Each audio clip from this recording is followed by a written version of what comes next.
Bonjour mes élèves. Alors cette séance sera consacrée à l'étude de la droite graduée et le repère dans le plan. Donc on va commencer par la droite graduée et on va poser la question, c'est quoi une droite graduée? Alors une droite graduée est une droite sur laquelle on a choisi trois choses.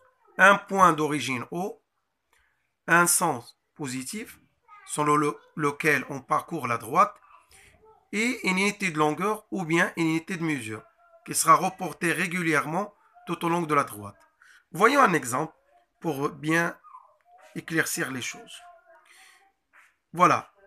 Pour tracer cette droite graduée, on a choisi tout d'abord un point, on a tracé une droite. OK?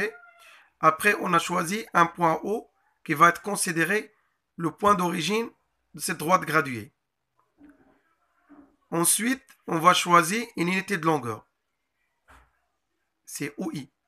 C'est la distance OI qui va être considérée comme unité de longueur. Voilà. Par exemple, on va prendre OI égale à 1 cm.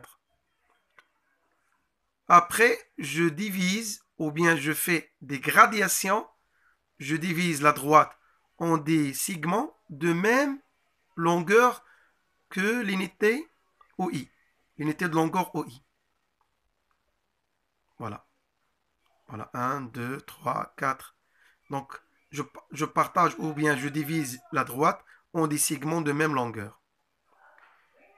Et n'oublions pas le sens positif parce que la plupart des élèves oublient ce sens. Ce sens positif, c'est très important parce qu'on travaille avec des nombres relatifs. Il y a des nombres positifs, il y a des nombres négatifs.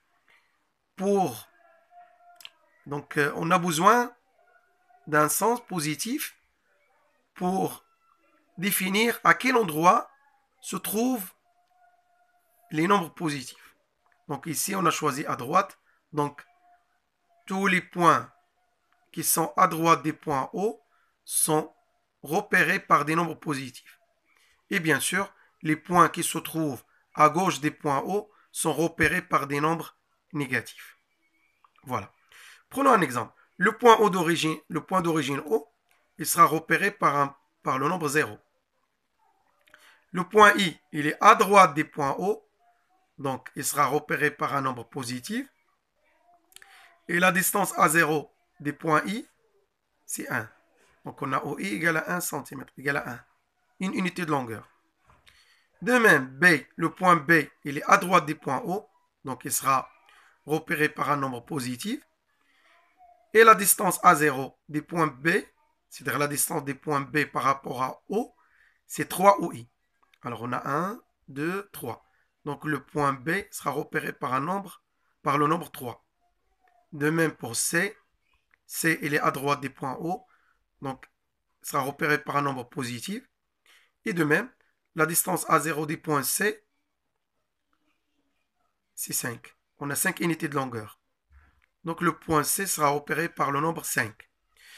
Voyons les points qui sont à gauche des points O.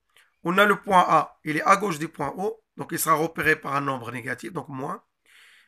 La distance A0 des points A par rapport au point O, on a 3 unités de longueur. 1, 2, 3. Donc le point A sera repéré par moins 3. Et de même pour le point E, il est à gauche des points O, donc il sera repéré par un nombre négatif, donc on a moins. De même, la distance A0 des points E par rapport au point O, il y a 6 unités de longueur. 1, 2, 3, 4, 5, 6. Donc le point E sera repéré par le nombre moins 6.